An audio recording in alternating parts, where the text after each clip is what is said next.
Frank here today, opening up hobby box number 16 for my case of archive signatures.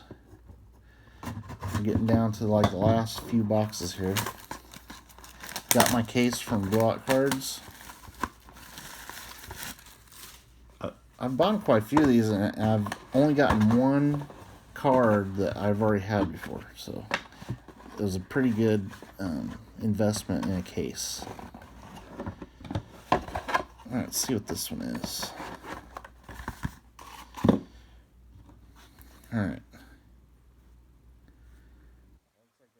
Last Jedi card. Because that red on the edge there.